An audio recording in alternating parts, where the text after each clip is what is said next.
Hello everyone, welcome back to my channel Jyoti's lifestyle. ಇವತ್ತಿನ ಒಂದು recipe ತುಂಬಾನೇ interesting ಆಗಿ ತುಂಬಾನೇ ಚೆನ್ನಾಗಿರುತ್ತೆ.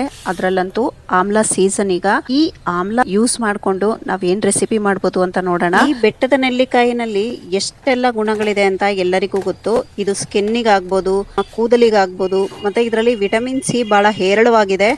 ಹಾಗೆ ನಾವು ಆಮ್ಲ ಒಂದು ತಿನ್ನಿ ಅಂತ ಹೇಳಿದ್ರೆ ಖಂಡಿತ ತೊಳ್ಳಿಕ್ಕೆ ಸಾಧ್ಯ ಆಗಲ್ಲ.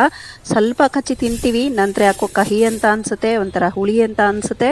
ಅದನ್ನ ನಾವು ಅರ್ಧಕ್ಕೆನೆ ವೇಸ್ಟ್ ಮಾಡ್ತೀವಿ. ನಮ್ಮ ಮನೇಲಂತೂ ಇದೇ ರೀತಿ ಆಗ್ತಾ ಇರುತ್ತೆ. ಸೊ ಹಾಗಾಗಿ ನಾನು ಇದೇ ರೀತಿಯಾಗಿ ಆಮ್ಲವನ್ನ ತಿನ್ಲಿಕ್ಕೆ ಮಕ್ಕಳಿಗೆ ಯಾರಿಗೂ ಕೊಡಲ್ಲ ಮನೇಲಿ. ಇದರಿಂದ ನಾನು ಈ ರೆಸಿಪಿಯನ್ನ ಪ್ರತಿ ವರ್ಷ ನಾನು ಮಾಡಿಡ್ತೀನಿ. ಈ ಆಮ್ಲವನ್ನ ನಾವು ಬೇಯಿಸ್ಕೊಳ್ಳೋದು ಬೇಡ, ಇದನ್ನ ಹಾಗೆ ಗ್ರೇಟ್ ಮಾಡ್ಕೊಂಡ್ರೆ ಸಾಕಾಗುತ್ತೆ. ಬೀಜಗಳನ್ನ ಸಪರೇಟ್ ಮಾಡ್ಕೊಳ್ಬೇಕು. 1/4 kg ಆಮ್ಲ ಇದೆ. ಇದು ಈ ರೀತಿ ತುರ್ದಿಟ್ಕೊಳ್ಬೇಕು. ಬೀಜಗಳನ್ನ ಸಪರೇಟ್ ಆಗಿ ಹೋಗುತ್ತೆ, ಅದು ಆರಾಮಾಗಿ ನಾವು ತುರಿದ ತಕ್ಷಣನೇ ಗ್ರೇಟ್ ಮಾಡುವಾಗ.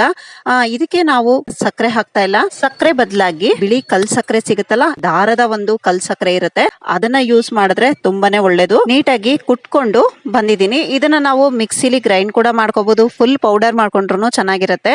ನಾನಿಲ್ಲಿ ದಪ್ಪನಾಗಿ ಕುಟ್ಕೊಂಡಿದ್ದೀನಿ. ಒಂದು ಚೂರು ಕ್ರಶ್ ಮಾಡ್ಕೊಂಡ್ರೆ ಸಾಕಾಗುತ್ತೆ. ಸಕ್ಕರೆ ನಾವು ನಮ್ಗೆ ಎಷ್ಟು ರುಚಿಗೆ ಬೇಕು ಅಷ್ಟನ್ನ ತಗೊಳ್ಬಹುದು. ಇದರಲ್ಲಿ ಅಳತೆ ಏನು ಇಲ್ಲ.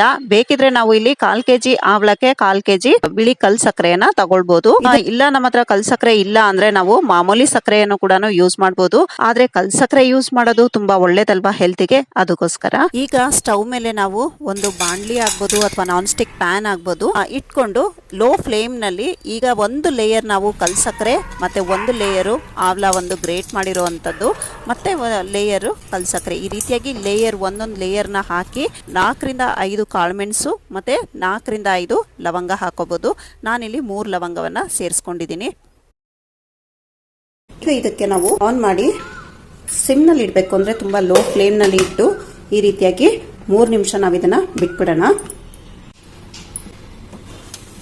ಈಗ ಇದನ್ನ ನಾವು ಚೆನ್ನಾಗಿ ಈ ರೀತಿಯಾಗಿ ಮಿಕ್ಸ್ ಮಾಡ್ಕೊಳ್ಳೋಣ. ಸಕ್ಕರೆ ಪುಡಿ ಮಾಡಿ ಹಾಕಿದ್ರೆ ನಮಗೆ ಇನ್ನೂ ನೀಟಾಗಿ ಬೇಗನೆ ಕರ್ಗೋಗುತ್ತೆ. ಇದು ನಾನು ಸ್ವಲ್ಪ ದಪ್ಪ ಹಾಕಿರೋದ್ರಿಂದ ಕರ್ಗೋದು ಲೇಟ್ ಆಗ್ತಾ ಇದೆ. ಈಗ ಈ ನೆಲ್ಲಿಕಾಯಿ ಮತ್ತೆ ಸಕ್ಕರೆ ಸ್ವಲ್ಪ ಒಂದು ಮಟ್ಟಿಗೆ ಒಟ್ಟಾಗಿದೆ, ಅಂದ್ರೆ ಸಕ್ಕರೆ ಕರಗಿದೆ. ಈಗ ನಾವೇನ್ ಮಾಡೋಣ, ಇದಕ್ಕೆ ಒಂದು 3 ಸ್ಪೂನ್ ಅಷ್ಟು ಬೆಲ್ಲದ ಪುಡಿಯನ್ನ ಹಾಕೋಣ.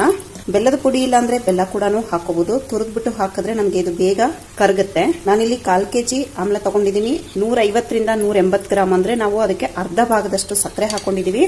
ಈಗ ಒಂದು 3 ಸ್ಪೂನ್ ಅಷ್ಟು ಬೆಲ್ಲವನ್ನ ಸೇರಿಸ್ಕೊಂಡಿದೀವಿ. ಬೆಲ್ಲ ನಾವ್ ಏನಕ್ಕೆ ಹಾಕ್ತಿವಿ ಅಂದ್ರೆ ಇದು ಹೆಲ್ತ್ ಬೆನಿಫಿಟ್ಸು ಇದೆ, ಮತ್ತೆ ಇದು ಒಂದು ಒಳ್ಳೆ ಕಲರ್ ಕೊಡುತ್ತೆ ಈ ಒಂದು ಸ್ವೀಟ್ಗೆ.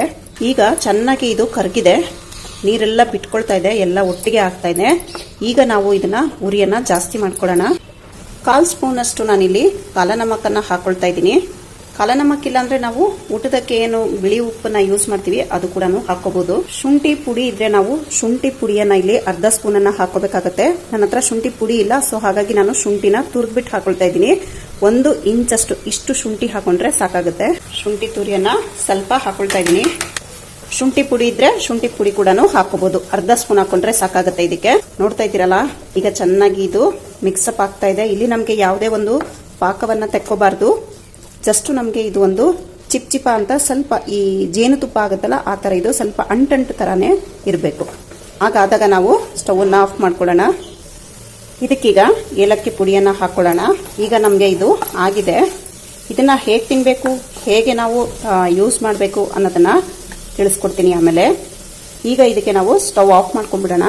ಇದಕ್ಕೆ ಈ ಮಗ್ಗಜ್ ಅಂತ ಹೇಳ್ತಾರಲ್ಲ ಆ ಒಂದು ಮೆಲನ್ ಸೀಡ್ಸ್ ಅನ್ನ ಹಾಕೊಳ್ಳೋಣ. ಎಷ್ಟು ಟೆಂಪ್ಟ್ ಆಗಿ ಎಷ್ಟು ಚೆನ್ನಾಗಿದೆ ಗೊತ್ತಾ, ತುಂಬಾನೇ ಚೆನ್ನಾಗಿದೆ. ಖಂಡಿತ ಒಮ್ಮೆ ಟ್ರೈ ಮಾಡಿ. ಬೆಳಗ್ಗೆ 1 ಸ್ಪೂನು ಮತ್ತೆ ರಾತ್ರಿ 1 ಸ್ಪೂನು ತಗೊಂಡ್ರೆ ತುಂಬಾನೇ ಒಳ್ಳೇದು. ನಿಶಕ್ತಿ ಇರುವಂತದ್ದಾಗ್ಬೋದು, ಸುಸ್ತಾಗ್ತಾ ಇರುವಂತದ್ದು ಇರ್ಬೋದು, ಮತ್ತೆ ಕೂದಲಿಗೆ, ಚರ್ಮಕ್ಕೆ, ಪ್ರತಿಯೊಂದಕ್ಕೂ ಇದು ತುಂಬಾನೇ ಒಳ್ಳೇದು. ಈ ರೀತಿಯಾಗಿ 1 ಸ್ಪೂನ್ ಅನ್ನ ನಾವು ತಗೊಳ್ಬಹುದು. 1 ವರ್ಷ ಆದ್ರೂ ನಮ್ಗೆ ಇದು ಹಾಳಾಗಲ್ಲ. ಇದನ್ನ ಈ ರೀತಿಯಾಗಿ ಏರ್ ಟೈಟ್ ಕಂಟೈನರ್ ಅಲ್ಲಿ ಸ್ಟೋರ್ ಮಾಡಿ ನಾವು ಹೊರಗಡೆನೆ ಇಟ್ರೆ ಒಂದು 6 ತಿಂಗಳು ಇಟ್ಕೋಬಹುದು. ಇಲ್ಲ ನಾವು ಫ್ರಿಡ್ಜಲ್ಲಿ ಕೂಡ ಇಟ್ಕೊಂಡು ಯೂಸ್ ಮಾಡ್ಕೊಳ್ಬಹುದು. ಎಲ್ಲರಿಗೂ ವಿಡಿಯೋ ಇಷ್ಟ ಆಯ್ತು ಅಂತ ಭಾವಿಸ್ತೀನಿ. ಪ್ಲೀಸ್ ಇಷ್ಟ ಆಗಿದ್ರೆ ಗೊತ್ತಲ್ಲ, ಫ್ರೆಂಡ್ಸ್ ರಿಲೇಷನ್ಸ್ಗೂ ವಿಡಿಯೋನ ಶೇರ್ ಮಾಡಿ, ಹಾಗೆ ಸಬ್ಸ್ಕ್ರೈಬ್ ಮಾಡ್ಕೊಳ್ಳಿ, ಲೈಕ್ ಮಾಡಿ. ಹೇಗೆ ಅನ್ನಿಸ್ತು ಅನ್ನೋದನ್ನ ನಿಮ್ಮ ಅಭಿಪ್ರಾಯ ನನ್ನ ಕಮೆಂಟ್ ಸೆಕ್ಷನ್ ಅಲ್ಲಿ ತಿಳಿಸಿ. Thank you for watching. Have a nice day. Take care. Bye bye.